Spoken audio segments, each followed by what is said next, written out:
Assalamualaikum warahmatullahi wabarakatuh. Selamat berjumpa kembali di mata kuliah Pendidikan Pancasila dengan dosen saya sendiri, Taufik Kurrohman.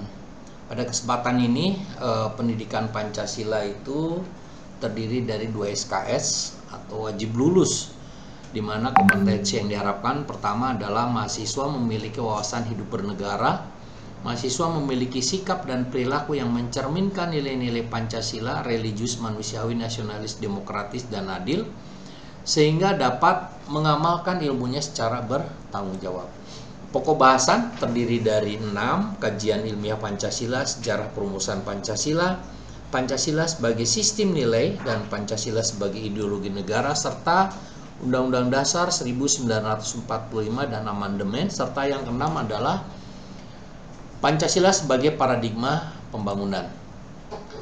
Dalam penilaian hasil pembelajaran itu mencakup keseluruhan proses dan hasil kegiatan pembelajaran, utamanya pertama intensitas partisipasi, kedua adalah kesempurnaan tugas, dan yang ketiga adalah prestasi hasil ujian, baik UTS ataupun UAS tengah semester ataupun akhir semester. Partisipasi itu apa saja? Terdiri dari kehadiran, frekuensi penyampaian pertanyaan, frekuensi memberikan komentar dan jawaban atas pertanyaan, dan tingkat perhatian pada proses perkuliahan. Nah, sedangkan persentase dari penilaian, UAS terdiri dari 40%, absensi 10%, tugas-tugas kelompok dan individu 10%, dan mid semester 40%, totalnya adalah 100%, dan ada kuis untuk bonus. Oke, contoh ujian semester itu 40% kali nilai 80, maka nilainya 82. Diskusi 10 kali 100%, nilainya 10. Dan tugas kelompok individu itu adalah 10% kali 90 adalah nilainya 19. Dan mid semester 40, contoh dapat nilai 80 adalah 32. Jadi total 100% itu 89 tuh kategori nilai A. Nah, kajian ilmiah terhadap Pancasila. Pendidikan Pancasila itu merupakan satu studi tentang Pancasila sebagai dasar dan ideologi negara. Kajian bersifat interdisipliner, artinya tinjauan dari berbagai disiplin ilmu sebagai satu kesatuan. Dan Pancasila sendiri mempunyai ciri ilmiah. Kajian ilmiah terhadap Pancasila dilihat dari ciri berpikir ilmiah. Itu terdiri dari 4 ciri berpikir. Pertama adalah berobjek dan O materi dan O formal. Yang kedua bermetode, analisa, sintesis, induktif, deduktif, dan hermeneutik, dan lain-lain.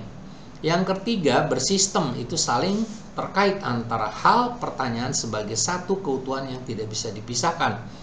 Dan yang keempat bersifat universal atau umum, kebenarannya tidak terbatas ruang dan waktu. Mari kita lihat satu persatu dari ciri yang telah disebutkan di atas tersebut. Setiap ilmu mempunyai objek. Objek material Pancasila adalah manusia Indonesia dari dulu sampai sekarang. Sedangkan objek formalnya adalah ilmu-ilmu sosial dan budaya seperti filsafat, hukum, politik, sosiologi, antropologi, dan sejarah. Metode dalam menelah Pancasila pertama sifatnya analisis atau mengurai, merinci sehingga jelas makna pernyataannya. Misal, sila keadilan sosial bagi seluruh rakyat Indonesia. Maka keadilan itu berasal dari kata adil, artinya keadilan adalah keadaan yang diharapkan oleh satu masyarakat dalam tatanan norma tertentu. Sosial menyangkut masyarakat seluruhnya, mempunyai 3 dimensi, yaitu warga negara, negara, dan antar warga negara itu sendiri. Seluruh rakyat Indonesia artinya mencakup semua orang Indonesia yang mempunyai kewajiban, hak, dan kewajiban yang sama. Oke, selanjutnya sintesis. Apa itu sintesis atau rangkuman dan simpulan? Itu metode induksi, yaitu berpikir dari peristiwa yang kecil atau khusus ke kesimpulan yang bersifat umum atau besar. Contoh, sila pertama peristiwa khususnya adalah adanya fenomena beragama di masyarakat Indonesia, adanya tempat ibadah. Kesimpulannya, orang Indonesia berkeyakinan kepada Tuhan yang Maha Esa. Itulah ciri dari ketuhanan yang Maha Esa. Metode deduksi, berpikir dari hal umum ke kesimpulan khusus. Contoh, Semua warga negara Indonesia wajib taat pada hukum yang berlaku. Amir adalah warga negara Indonesia. Jadi Amir wajib taat pada hukum yang berlaku. Contoh lain, hukum yang lebih tinggi atau bersifat lebih umum menjadi acuan hukum yang lebih rendah atau lebih khusus. Selanjutnya metode hermeneutik atau penafsiran interpretasi terhadap teks atau pernyataan. Penerapan interpretasi pada ahli hukum terhadap pasal 28A Undang-Undang Dasar 1945 tentang hak hidup. Pendapat yang berbeda, sebagian menolak hukuman mati, sebagian mempertahankan adanya hukuman mati. Oke, sintesis yang ketiga. Syarat berpikir ilmiah yang ketiga, sintesis. Contoh, sila Pancasila berbentuk majemuk tunggal, merupakan satu kesatuan yang tidak terpisahkan, mempunyai hubungan logis antara sila bersifat hierarkis dan piramidal. Umum, A umum kolektif dan B umum adalah universal. Oke, Pancasila mengandung kebenaran korespondensi, kebenaran koherensi, dan kebenaran pragmatisme. Jadi secara korespondensi bahwa Pancasila memiliki nilai-nilai norma yang koheren dengan pragmatis yang apa menjadi perilaku masyarakat Indonesia karena sudah teruji sejak dahulu. Oke, baik, itu materi untuk kontrak belajar kita. Nah, kita masuk sekarang ke materi kedua tentang Pancasila. Di sini ada 47 slide. Oke, informasi dan kesepakatan persyaratan ujian semester, presensi absensi minimal 75%, penilaian itu 25% partisipasi aktif, 15 presentasi dan diskusi paper, 15 paper kelompok, dan 45% ujian akhir. Referensi pendukung, bahan paper kelompok itu diskusi paper dilakukan setiap pertemuan. Pada 60 menit pertama peserta kuliah bisa memilih tema atau membuat tema tersendiri. Paper semuanya dikumpulkan dalam 2 minggu dan dipresentasikan dan pembagian kelompok. Yang keempat, tema bahasan selama 1 semester itu adalah 16 pertemuan, diambil 1 pertemuan untuk UTS dan UAS, dan 7 pertemuan itu untuk sebelum UTS dan setelah UTS.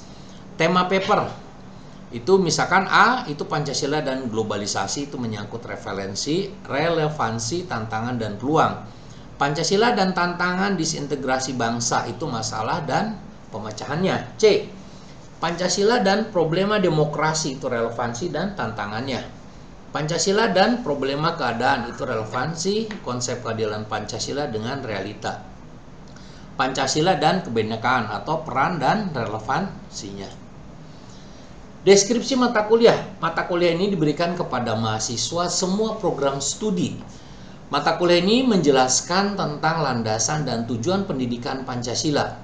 Pancasila sebagai sistem filsafat, Pancasila sebagai etika politik, Pancasila sebagai ideologi bangsa dan negara Indonesia, serta Pancasila dalam konteks ketatanegaraan Republik Indonesia dan Pancasila sebagai paradigma dalam kehidupan bermasyarakat, berbangsa, dan bernegara. Standar kompetensi menjelaskan landasan dan tujuan pendidikan Pancasila, melakukan telah kritis terhadap Pancasila sebagai karya besar bangsa Indonesia yang setingkat dengan ideologi besar dunia lainnya, sebagai sistem filsafat Pancasila sebagai etika politik Pancasila dalam konteks ketatanegaraan di Republik Indonesia. Standar kompetensi lainnya adalah mendeskripsikan Pancasila sebagai paradigma dalam kehidupan kekaryaan, kemasyarakatan, kebangsaan, dan kenegaraan, sehingga memperluas cakrawala pemikirannya, menumbuhkan sikap demokratis pada mereka dalam mengaktualisasikan nilai-nilai yang terkandung dalam Pancasila. Alasan rasional Pancasila, visi dan misi Pancasila. Visinya apa? Visi Pancasila itu adalah sumber nilai dan pedoman pengembangan kepribadian. Sedangkan misinya apa? Mewujudkan nilai dasar, menumbuhkan kesadaran, menumbuhkan sikap dan perilaku, menumbuhkan tanggung jawab iptek dan seni. Semuanya bersendikan nilai-nilai Pancasila. Sedangkan outputnya apa? Pancasila sebagai keyakinan dan pegangan hidup masyarakat berbangsa dan bernegara. Syaratnya apa? Maka prasyaratnya Pancasila dirasakan sebagai satu yang paling sesuai dengan kehidupan seharian bagi masyarakat yang ada di Indonesia.